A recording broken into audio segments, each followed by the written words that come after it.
Hello friends, I am doctor Amarendra Kumar. आज हम लोग चर्चा करेंगे एक बहुत ही कॉमन टॉपिक हाइपरटेंशन के बारे में और इससे जुड़ी बहुत सारी भ्रांतियों के बारे में।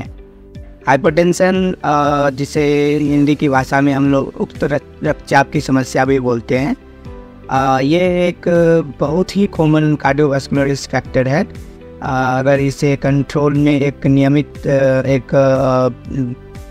निर्देशित डायरेक्टेड रेंज में अगर हम लोग नहीं रखते हैं तो इससे कई तरह की समस्याएं उत्पन्न हो सकती हैं, जैसे हार्ट फेलियर होना, हार्ट अटैक होना या स्ट्रोक जिसे लकवा की समस्याएं भी कहते हैं, गुर्दा की खराबी होना और हाइपरटेंसिव रेटिनोपैथी जिससे हार्ट की रोशनी की समस्याएं आपको हो सकती हैं। तो हाइपरटेंशन का कंट्रोल एक बहुत ही इम्पोर्टेंट रिक्वायरमेंट है।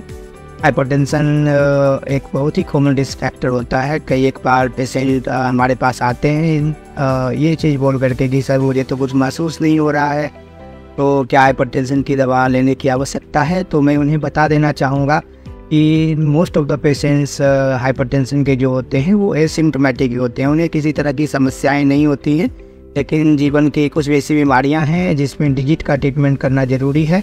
उसे एक पर्टिकुलर रेंज के अंदर रखना काफ़ी ज़रूरी है।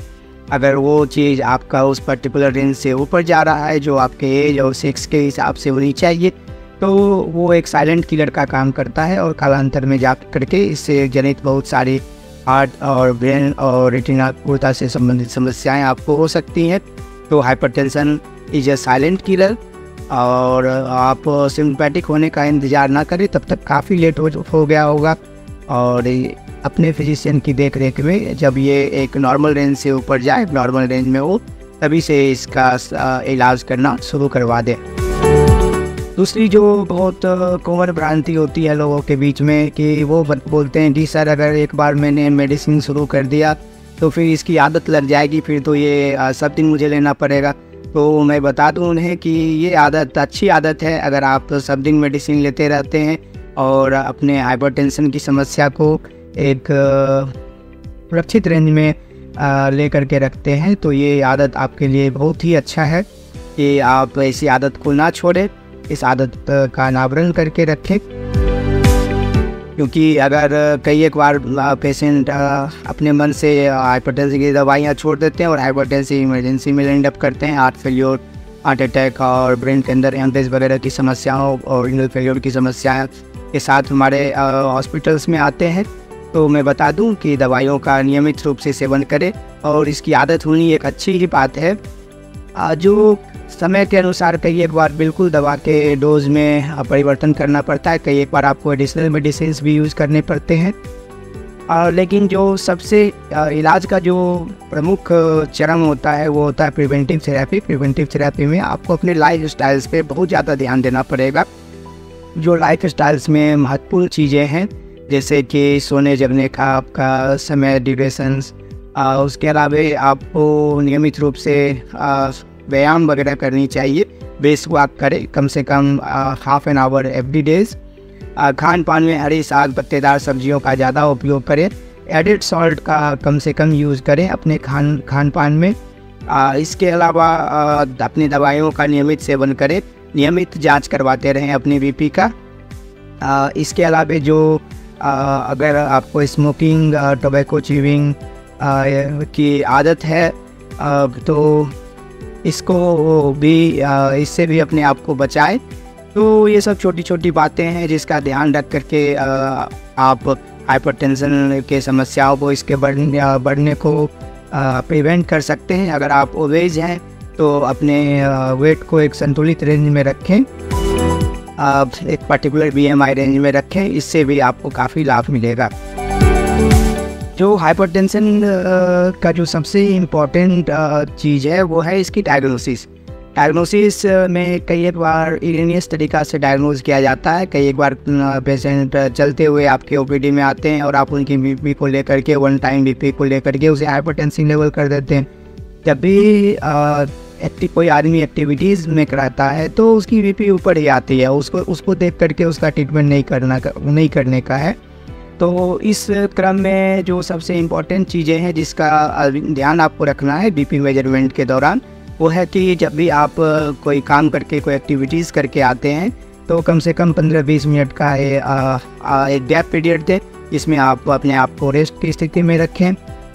इस दौरान आप टोबैको स्मोकिंग का सेवन ना करें। अगर आपको पेशाब लगी हुई है तो आप ये पेशाब कर लें, पेशाब को रोक करके ना रखें। और जब बीपी मेजरमेंट करने की बातें हो तो आप आराम से कुर्सी पे बैठें। आपके आर्म्स दोनों साइड में होनी चाहिए, लिम्ब क्रॉस नहीं होनी चाहिए और स्ट्रेट रहें। और आपके जो आर्म्स हैं उनके गर्द के अनुसार जो भी अप्रोप्रिएट कप साइज है उसका यूज़ करके बीपी का मेजरमेंट करें। तो इन छोटी बातों को ध्यान में रख करके आप बीपी का सही मेजरमेंट कर सकेंगे। अगर आपका बीपी प्री हाइपरटेंशन रेंज में है, एबनॉर्मल रेंज में आ रहा है, तो ऐसे क्रम में या दवाई आप सुनिश्चित किए आपने स्टार्ट कर दी है, तो बीपी का जो नियमित देखभाल होता है, नियमित जांच होता है, उसे भी आप समझ लें। और हो सके तो होल बीपी का एक चार्ट बना लें, सुबह शाम होल बीपी का चार्ट बना लें। सवेरे का जो चार्ट आप करते हैं वो दवा लेने से पहले का बनाए बीपी, और शाम में आप 7-8 बजे जब भी फ्री हो तो उस समय एक बार बीपी मेजरमेंट कर लें। लेकिन बीपी मेजरमेंट में इन छोटी छोटी बिंदुओं का काफ़ी ध्यान रखें। इसके अलावा बीपी कई एक बार बीपी जो होते हैं एसेंशियल हाइपरटेंशन होते हैं, जिसमें आपके जीनोटाइप्स और का रोल होता है। और 5% पेशेंट्स में बीपी के सेकेंडरी कॉजेज भी होते हैं, जो कि एंडोक्राइनोपैथी से हो सकते हैं, कोई जेनेटिक कॉजेज हो सकते हैं। पेशेंट को कोई एडिनल मास हो सकता है, पेशेंट को कोआक्टेशन की समस्याएं, टकायासु आर्टरी डिजीज़ की समस्याएं हो सकती हैं। तो ऐसे केसेस में उनके कारणों को भी पता लगाना चाहिए। और जब भी यंग पेशेंट हाइपरटेंशन लेकर के आते हैं तो डेफिनेटली उसमें सेकेंडरी कॉजेज यूजुअली मिलता है वैसे पेशेंट्स में। तो मैं फिजिशियंस को या जो भी प्राइमरी केयर हैं उनको कहना चाहूँगा कि अगर यंग हाइपरटेंशन के पेशेंट्स आते हैं तो उनका पूर्ण शारीरिक जांच करें, और हो सके तो चारों लिम्ब में उनके बीपी को मेजर करें। तो कई एक बार बहुत सारी छोटी छोटी बीमारियां हैं जो खास करके टकायासु की, कोआक्टेशन की समस्या है, इसको आप on the table during the first clinical visit आप इसे डायग्नोज कर सकते हैं, जो पेशेंट के लिए काफ़ी फायदे कारक होंगे, क्योंकि इनको नियंत्रित करके आप बीपी को पूरी तरह से कंट्रोल कर सकते हैं।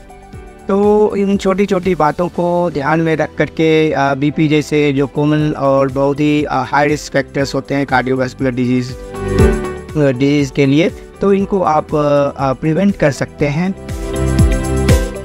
Thank you for staying in this talk with us. Stay healthy and happy. Thank you for joining us.